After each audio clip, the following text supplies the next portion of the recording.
Today, retail turnover is weak again, but trade surpluses rise.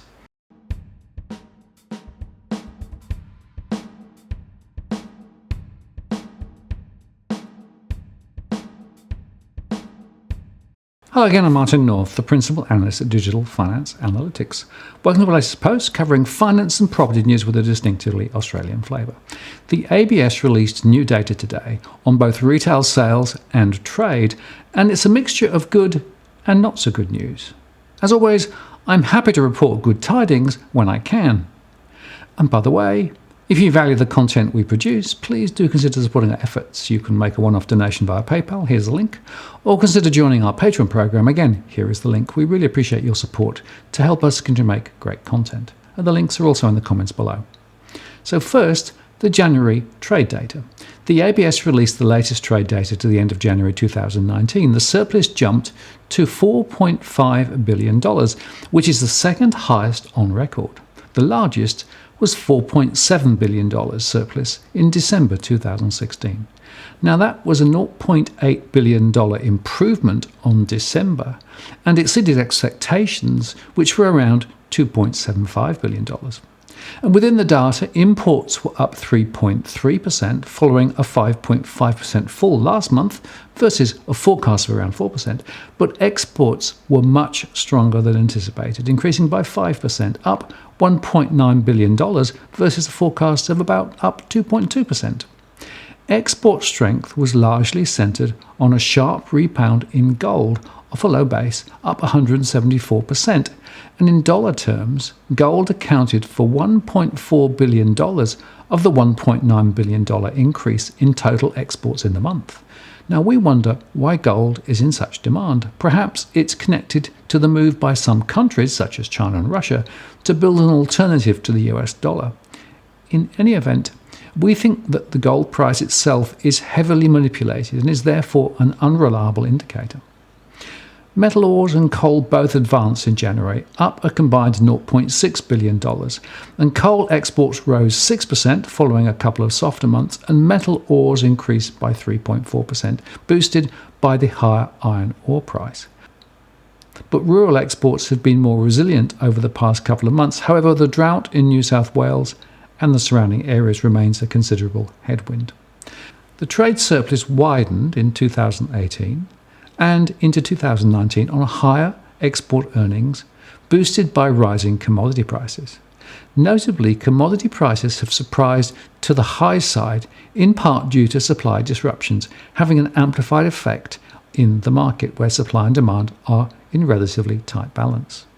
The $4.5 billion surplus for January compares with a Q4 monthly average of $2.8 billion, and the surplus for Q1 is expected to be a material improvement on that in Q4, with export volumes forecast to rise following a disappointing second half of 2018 and on a likely further increase in the terms of trade. But now to retail. And the ABS released the latest retail sales data today to January 2019. As expected, it was a weak result, up just 0.1%, as the pressure on households continues, well below the 0.3% expectation. And of course, this will translate to weaker household consumption ahead, as underscored by yesterday's GDP outturn. See our post, Per Capita Recession Hits. Annual sales growth has slowed to 2.9%, and across the turnover categories, food rose 0.3% and 3.7% over the past year. Household goods were down 0.2% and down 0.1% over the past year. Clothing and footwear was up 0.1% and up 3.3% over the past year. Department stores were down 0.4% and down 0.4% over the past year. And cafes and takeaway were up 0.2% and up 2.7% in a full year. And other retailing categories were flat, but up 4.3% over the past year. So this suggests that discretionary spending is heavily contained as households spend on necessities such as food and clothing. And it also shows a considerable slowdown in the more recent months. And across the states, in trend terms, New South Wales turnover was flat in the month and up 1.9% over the past year. Victoria was up 0.2% in the month and 4.4% over the year. Queensland was up 0.2% and 3.4% over the past 12 months. And South Australia was flat this month and up 1.2% over the year. And Western Australia was up 0.3% and 1.4% over the year. And Tasmania was up 0.1% and 4.5% over the past 12 months. And the Northern Territories were down 0.5% this month and down 2.9% over the year. And the ACT was up 0.1% and 4.5% up over the year. Now the surprise is that turnover is stronger in Western Australia and Queensland, but weak in New South Wales, where of course households are coping with large mortgages and flat incomes despite very low unemployment. So all of this points to pressure on the retail sector and on the economy more generally. And just a note here, we continue to use the trend series as the seasonally adjusted numbers are in fact less stable.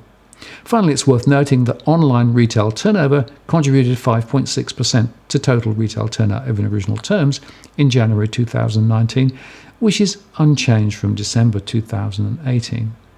And in January 2018, online retail turnover was 4.7%. So here is more economic data which suggests a continuing slowing in the domestic economy, even if buttressed by a stronger than expected trade balance. So we are firing, it seems, on only some cylinders, and the Aussie against the US dollar is standing at 70.45 after the GDP and trade numbers, and is 10.8% lower than a year ago. And we expect it to fall further in the months ahead. But on the other hand, the ASX 100 ended at 5,156.80, which is up 0.32% today and is at a 6-month high. So we still see stock prices disconnected from the real economy, both here and in the USA.